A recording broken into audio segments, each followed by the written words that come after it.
तू का राम मी का नाही, तू का मी का नाही। तुकाराम महाराज के जीवन से यदि कोई मी का नाही तक पहुंच जाए तो जीवन में कल्याण हो। लोग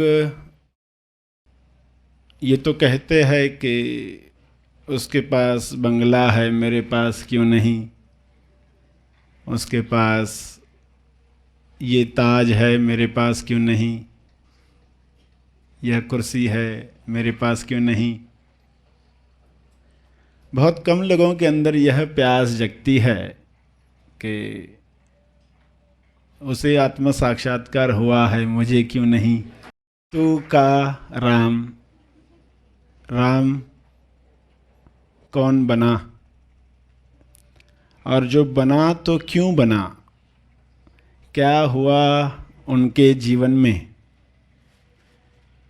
कैसे वे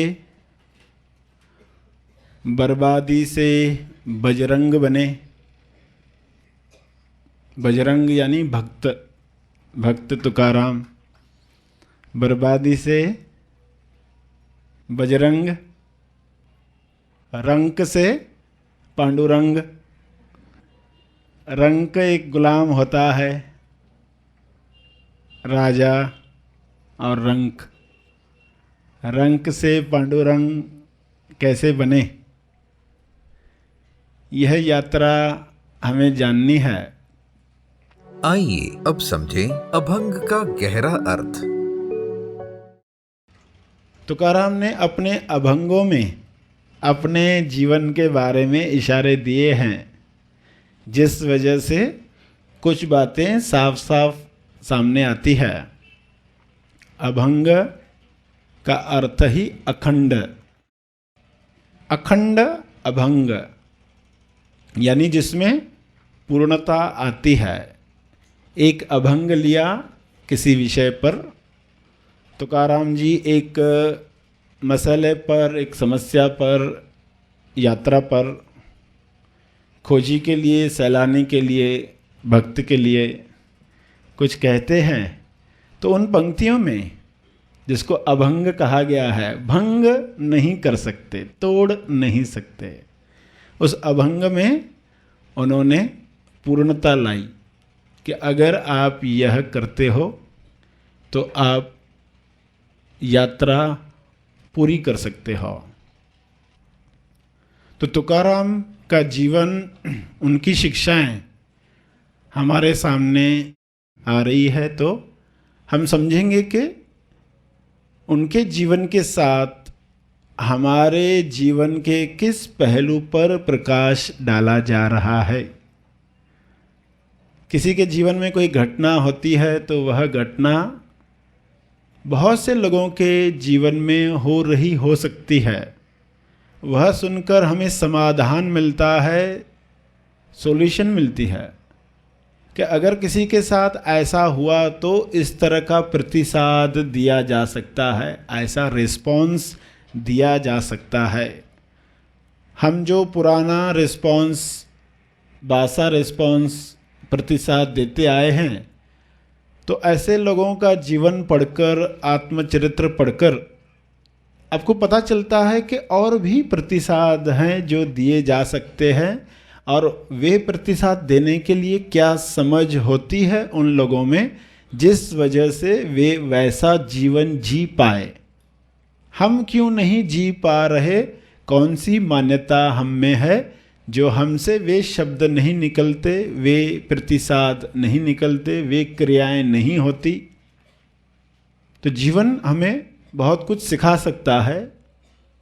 संत तुकाराम जी के जीवन में कौन सी चीजों का महत्व बताया गया, जाने हरि कथा और कीर्तन रहस्य। तो तुकाराम के जीवन में क्या चीज़ें इम्पोर्टेंट है, तो तीन ही चीज़ें सामने आएगी। तुकाराम का अमिस्वय शरीर, अभंग जो उस शरीर से अभिव्यक्त हुए, और पांडुरंग जिनका नाम वे लेते रहे। तुकाराम ने हरि कथा कही, गाथा कही, अभंग कहे, तो उसका महत्व उन्होंने बताया कि जब हरि कथा चलती है तो वहाँ भक्त होता है, भगवान होता है और उसका नाम होता है। ये तीन चीज़ों का संगम जब होता है तो कीर्तन होता है। तीन चीज़ों का संगम, जैसे तीन नदियों का संगम होता है, गंगा, जमुना, सरस्वती, तो वैसे भक्त, भगवान और भगवान का नाम, ये तीन चीज़ें जब मिलती है तो हरि कथा होती है, कीर्तन होता है। और उसका महत्व इसलिए है क्योंकि उस माहौल में जब सचमुच कोई अपने अंदर के ईश्वर को जानने लगता है और अनुभव कर रहा होता है, उस अनुभव से नाम जुबान दोहरा रही है। जब नाम दोहराया जा रहा है और वह अनुभव कोई जान रहा है, ऐसे माहौल में, उस माहौल का महत्व बताते हुए तुकाराम जी ने कहा है कि ऐसे माहौल में वहाँ रखे हुए जो पत्थर होते हैं वे भी पवित्र हो जाते हैं, वे भी पूजनीय हो जाते हैं। वे पत्थर भी आप घर लेकर गए तो उन्हें अपने पूजा घर में रख सकते हैं, क्योंकि उन पत्थरों पर भी वहाँ की तरंग का इतना असर हुआ है कि वे भी पूजनीय हो चुके हैं। और पत्थरों पर अगर इतना असर हो रहा है तो लोगों पर कितना हो रहा होगा। पंढरपुर से कोई जाकर आया तो लोग पांव पड़ेंगे, प्रथाएं हैं पर लोगों को पता ही नहीं कि क्यों पांव पड़े जाते हैं। ऐसी जगह पर जाकर आया है जहां लोग उस अनुभव को जानते हुए कीर्तन कर रहे थे। एक भी वहां ऐसा नहीं जो उस अनुभव को जानता है, तो वह कीर्तन किसी काम का नहीं है।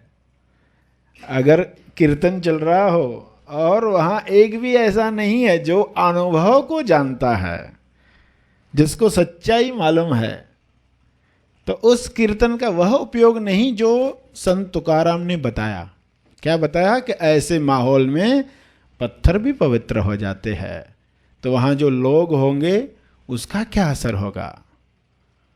प्रथाएं बनाई गई उन लोगों के द्वारा जिन लोगों ने सत्य जाना, पत्थरों की पूजा की गई उन लोगों के द्वारा यह आया जिन्होंने सत्य जाना। मगर बाद में लोग असली बात को भूल जाने की वजह से कुछ लोग कर्मकांड करके मनाते रहे और कुछ उसका बहिष्कार करके चिढ़ते रहे। दोनों के पास अधूरा ज्ञान।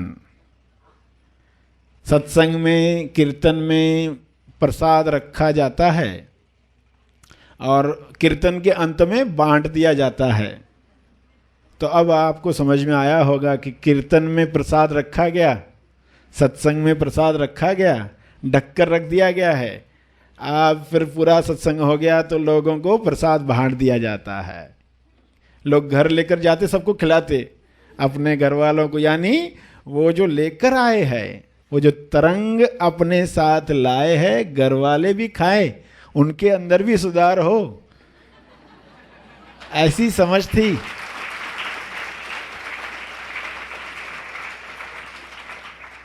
उनको भी नाम का चस्का मिले। आज वो नहीं आना चाहते तो आगे तो आना चाहें, ऐसी प्रथा बनाई गई। मगर अब कोई ऐसे सत्संग जाए, ऐसे मंदिर जाए जहां सत्य को किसी का पता ही नहीं, सत्य का पता नहीं है, और प्रसाद लेकर आए तो क्या होने वाला है उससे? उसे वह फायदा नहीं होगा जो सोचकर, जो सामने रखकर आत्म साक्षात्कारी लोगों ने प्रथाएं बनाई, वह लाभ नहीं होगा। हरि कथा में नाम पुकारा जा रहा है, जोर जोर से पुकारा जा रहा है, भाव से पुकारा जा रहा है, गाकर पुकारा जा रहा है, और सबसे मुख्य अनुभव करके, कि जो हम अनुभव कर रहे हैं उसकी सराहना कर रहे हैं, सराहना उस अनुभव की, वरना तो सराहना की नहीं जा सकती। अगर अनुभव नहीं पता, कैसे सराहना की जाए? बिना शरीर के सराहना कैसे की जाए? जगत गुरु संत तुकाराम महाराज ने विश्व कल्याण हेतु अद्वितीय अभंगों की रचना की। आइए अगले पड़ाव में जाने संत तुकाराम जी ने अपने अभंगों द्वारा दिए हुए कुछ सत्य संदेशों का गहरा अर्थ।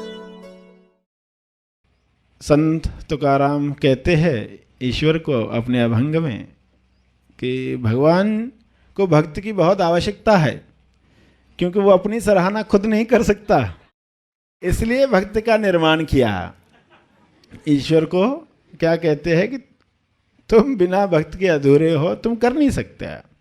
गाय खुद घास ही खा सकती है, दूध तो उसका बछड़ा ही पी सकता है।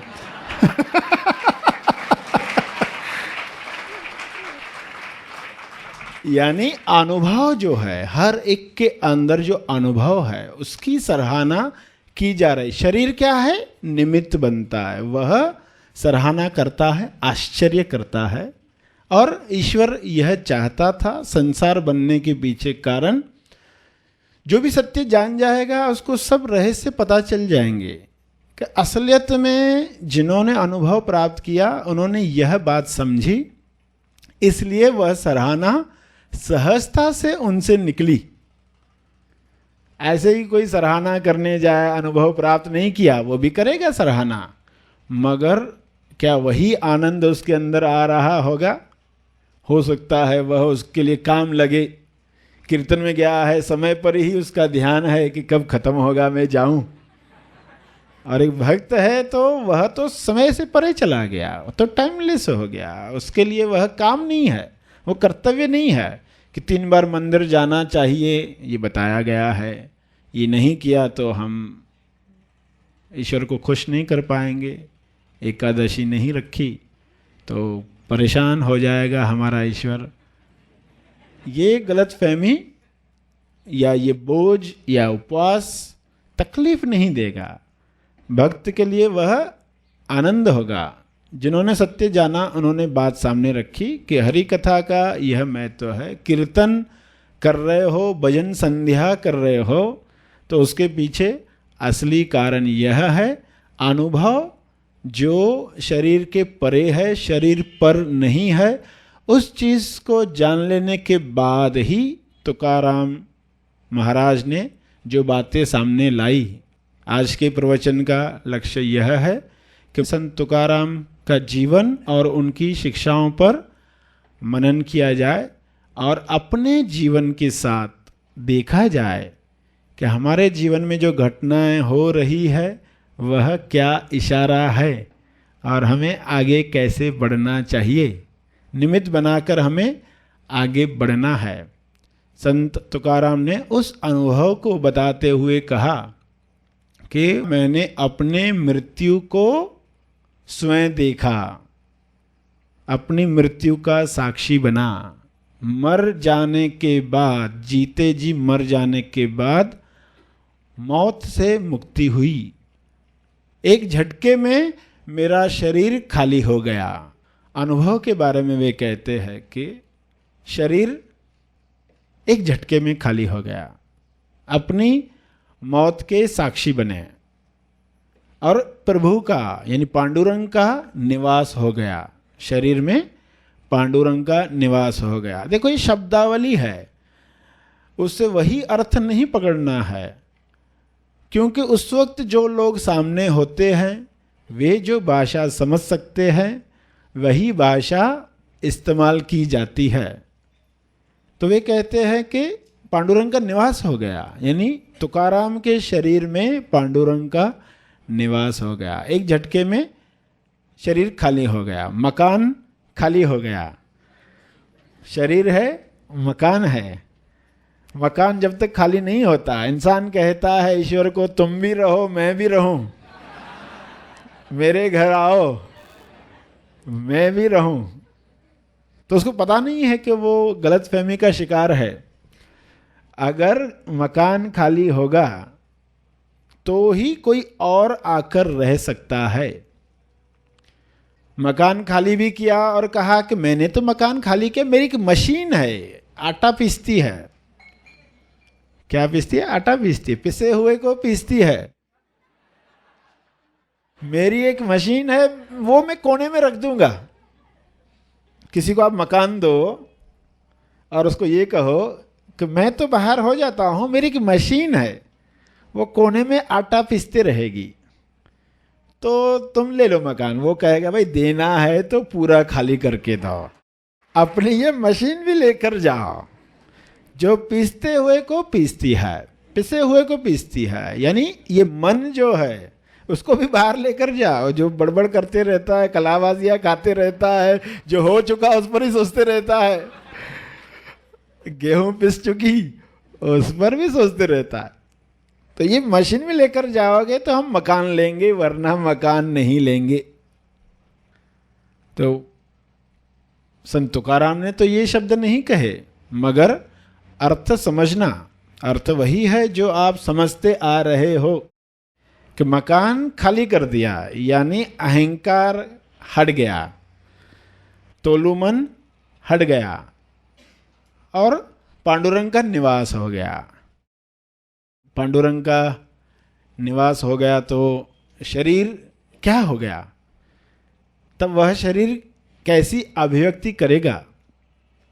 एक झटके में कहा। यानी जब फाइनल कोई घटना हो रही है, टेरेस पर पहुंचने के पहले आप सीढ़ी पर हो, सीढ़ी के हर कदम पर आप सीढ़ी पर हो, हर कदम पर आप सीढ़ी पर हो, मगर एक समय आता है कि एक क्षण पहले आप सीढ़ी पर थे और एक क्षण बाद आप टेरेस पर हो, अनुभव पर हो।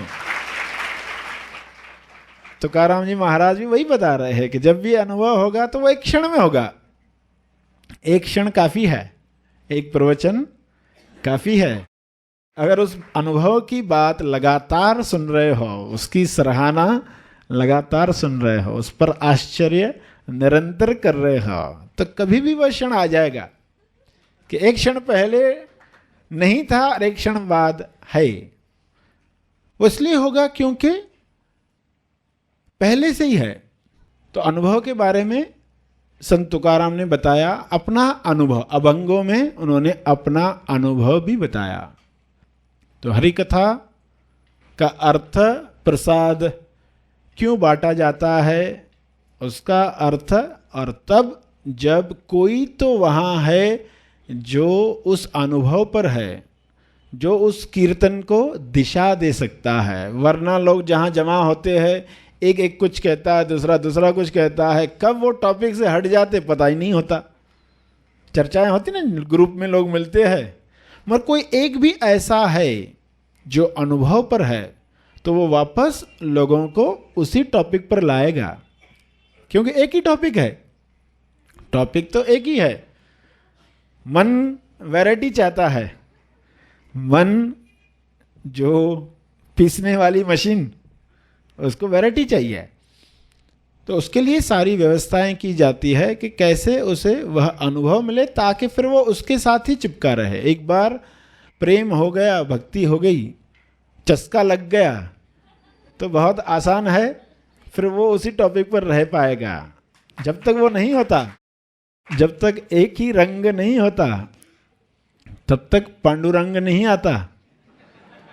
तो एक रंग के लिए, रिसेप्टिविटी के लिए, ग्रहणशीलता के लिए बाहर के कर्मकांड तो मन को तैयार करने के लिए है। इस तरह के वस्त्र हो, इस तरह का माहौल हो, इस तरह के शब्द हो, वे मन को तैयार करने के लिए। लोग पूजा के लिए बैठते तो कुछ कर्मकांड करते हैं, अगरबत्ती जलाते, नहा धोकर आके बैठते हैं, इस तरह के वस्त्र धारण करेंगे, इस तरह का म्यूजिक चल रहा होगा, इस आसन में बैठेंगे। तो हर चीज़ जो है वह मन को तैयार करने के लिए। सबसे मूल बात, मन को कैसे तैयार किया, जिस चीज़ से वह तैयार हो, वह हर चीज़ निमित्त है जिससे वह तैयार होता है, और वह एक में रस लेने लगता है।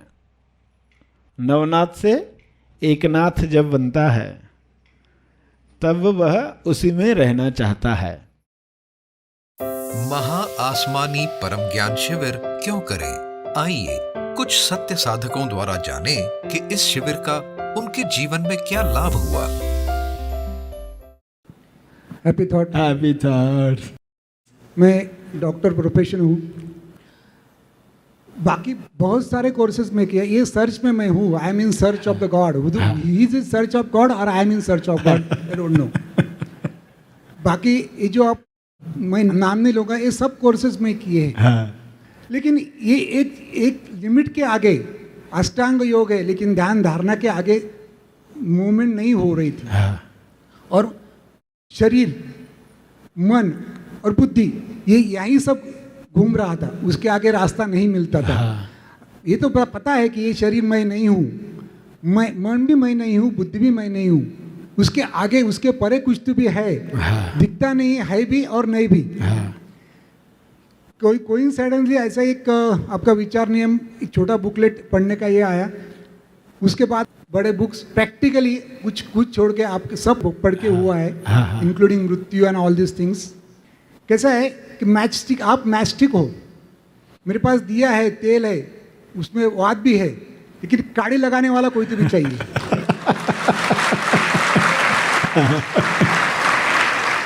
सब कुछ है, मटेरियलिस्टिक ज्ञान है, बुक से ज्ञान है, सब कुछ है, लेकिन जब तक वो दिया नहीं जलता तब तक के वो अंदर के परी या मन और बुद्धि के परी नहीं जा सकते। तो ये आपके बहाने से आप निमित्त हो गए कि आपने वो मैस्टिक की काड़ी लगाई, वो दिया जल रहा है। हाँ, यस। और शरीर और मन की जो लिमिट है वो टूटना शुरू हुई। पूरी टूटी हुई कि नहीं मालूम नहीं, स्टेबलाइज हुआ कि नहीं मालूम नहीं, लेकिन टूटना डेफिनेटली शुरू हुआ। यही मेरा भाग्य है। हाँ। और आपके मिलके यस, बहुत बढ़िया, बहुत अच्छा। यस। इस शिविर में अपना स्थान आरक्षित करने के लिए और अधिक जानकारी के लिए दिए गए फोन नंबर पर संपर्क करें।